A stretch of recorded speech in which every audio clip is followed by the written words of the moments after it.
Sa bawat umaga, may dalangang liwanag.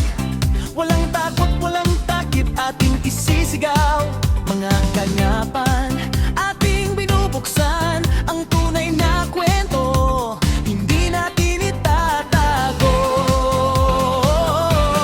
Di lang basta ulat, malalim na pagtingin.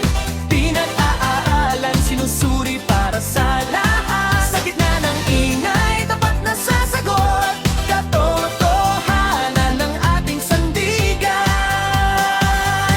Punto, politika,